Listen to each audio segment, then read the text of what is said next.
Hey girl, it's Daniela Cabrona. Today I'm going to be showing you how I do my makeup for work every day, as well as discussing what it's like for me to be in my first 2 years of the beginning of my career. So if this is something that you're going through or something that you're already anticipating, please keep watching.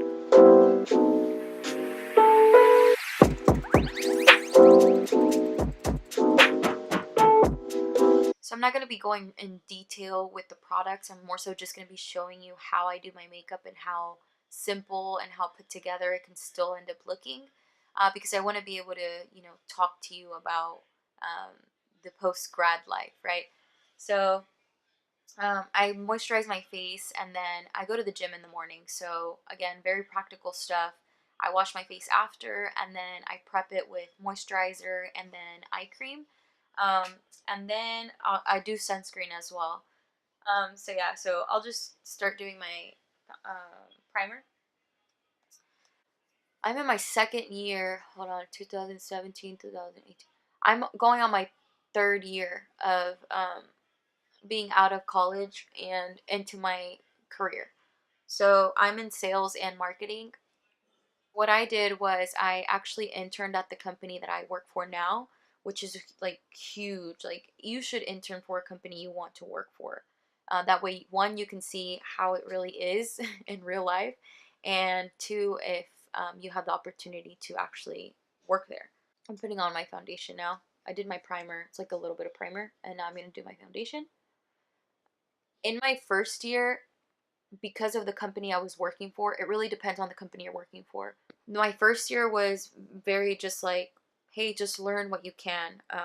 I wasn't really thinking too hard into it. I wasn't trying to like make a name for myself or anything. Like I wasn't thinking like that. I wasn't even there yet mentally or professionally like mature enough to like think like that. Last year is, which was my second year, is when I started to take a step back and really just think about the professional that I wanted to be. And I started thinking about what can I wear so I am more respected, or what do I need to do? What are things that I can, do? And then what I learned in just 1 year, I can't even imagine what's going to happen in the rest, but what I learned in just 1 year is what people care about at a company. From my experience, I've worked one job at a corporate company and another job at a small business and another job at a like really small family business. So those are like three completely different companies. Or things I would tell you to deeply think about, when you're starting. If I would have known this before, and I had a lot of tools. That's what surprises me. I had a lot of tools and I was still missing some stuff. You are your own brand. You are your walking business. You represent yourself. The way you dress is super important. It's the first impression people have of you. Before you speak, it's the way you look. And that's really harsh for a lot of people, but it's the truth. And I am in sales, so I was trained to understand that without being offended. And even if, like, I'm not offended because realistically, what do you do when you see someone? You see their physical. Just take care of yourself and be more mindful of what you look like. How are you presenting yourself physically? That's number one. Again, before you open your mouth, that is what people see. And number two is this should be number one, but in a perfect world, but it's not. The first one is physical, unfortunately. The second is going to be the way you talk to people.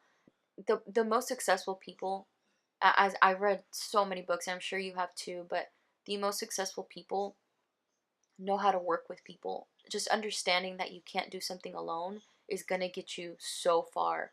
If you think that it's harder, to work with somebody, work on that, because working with the team and your boss seeing that you're a team member and you're able to teach people, that's going to take you so much further than you doing everything 100% right all the time all by yourself. That's going to make you look like a loner. It's going to make you look antisocial. It's going to make you look like you can't train or manage somebody. So work on your relationships. Like that's so key. If you don't, you're going to fail, or you're just not going to get as far. And the third one is to just have patience. Um, you get discouraged, but like keep going. Like your persistence and your consistency is what's gonna get you your sale. It's what's gonna get you to be better. It's gonna get you to finally master that Excel macro or whatever. Anything you want, and you can get it at work if you just keep going and you do those two other things. Um, for the most part, right? So those are the top three things that I would say that I would focus on. Oh my god, I forgot to put on my makeup. I'm gonna finish my makeup because I'm done. But yeah, I mean, if you have any like struggles, it's not easy. Like I said, it's very mental for you to be able to do well, and you have to try. And I have a coworker. He is so good with people, and they all like respect him so much because he respects them. And it just like I really don't work with anybody, but I really do admire him for his. It's just natural, but for someone like me, honestly, it's not natural. But that doesn't mean I can't do it. That doesn't mean that I can't work on it. A lot of it is personality, but no, like it's also like you trying to, um, do better and have better relationships with your coworkers. Swear, like I follow these people on LinkedIn. It's like this like famous recruiting lady.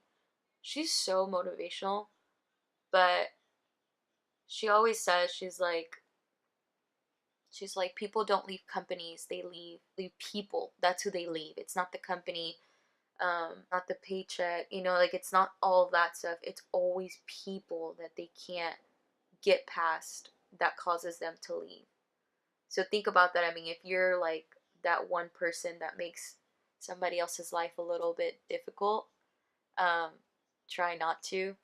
Remind yourself that every single day you have 5 days out of the week. I mean, again, depending on your job, but you're gonna see these people a lot. So try to put some effort into doing right by them, and of course, like getting work done and whatnot. But just be more gentle with these people because they're important. I'm gonna finish my makeup really, really quick and tell you what I'm actually using, but I'm I'm so bad at multitasking, as you can tell. I am gonna do a mukbang with the Subway sandwich that everybody and their mothers told me I didn't eat. So that'll be coming, and we'll see what I can talk about then. This is a Morphe lip liner, and it's $3. Across the mall was MAC, and I was like set on MAC. I was like, no, no, no, I'm gonna go get a MAC one. MAC ones I think are like $18. And then my friend is like, no, Morphe's are like so cheap. Go get some Morphe ones. And I was like, nah, girl, you playing. And then I walked into the Morphe store. I bought like all of them for $3. Are you kidding me? This is my favorite lip product. It's the NYX Soft Matte Lip Cream in Abu Dhabi. It's like the only nude in the world that I can find that doesn't look pink on me. Does it? It looks like, well, in person it has like a really brown neutral undertone, and nothing gives me that undertone. So this is my favorite. I always pair it with this. And then if my lip liner is too strong, like sometimes I'll be looking like a chola, I'll just blend it with an Eco Tools brush. Desi Perkins taught me. I'm super sloppy when it comes to like my work makeup. It looks fine. My sister's probably like cringing as fuck right now. She's like, ugh, what are you doing? And then I put on my bronzer. I use this Hoola bronzer, like super basic. This is literally me like at the gym. And the blush I use is Wet n Wild Rose Champagne. They're also $3. And then I just brush that on. This is for real. Like, I swear to God, this is what I do for work every day. And this speed, too. I'm just like, bam, bam, gotta go. And then my favorite step is my eyeliner. I mean, my mascara. I use the Better Than Sex waterproof mascara, and you need to try it. Everybody talks about it, but like, it's good for real. Like, for real, for real. With that mascara, like, if I don't use it, if I use another mascara, like, I look kind of dumb. Like, I look kind of pale, and this just brings out my eyes. I hope you can tell. You're gonna be like, I don't see anything, but it looks really good, I promise. And then lately, I've been doing the bottom, which I never did ever because all my mascaras played me all the time. If you notice though, I didn't set my face. I just put blush and bronzer on top. I didn't set it because with this foundation that I used, it's the what is it called? The L'Oreal Infallible. It's a matte one, so like it stays matte on me. But if you're like super oily, okay, set it like with some powder. The last step I do is, this isn't the Mario Badescu spray, but I put it in here because the pump sucked. What was it? Oh my god, it was the Milani um, Make It Last one. But the pump was so messed up, I couldn't handle it. And I love the pump on these, so I just put it in there. But the product is good, it's just in a different bottle. Did it stick? But yeah, so like as you can tell, like it's not really like dramatic or anything, but I think it's so perfect for work. It's just clean, you know, you look put together. That's it for today. I really hope that you got something from this video. Please don't forget to like this video as well as subscribe. I will be starting to upload 2 times a week now, Wednesdays and Sundays. So this Sunday I have a week vlog, so you'll get to see that on Sunday. But yeah, thank you so much for watching, and I'll see you next time. Bye.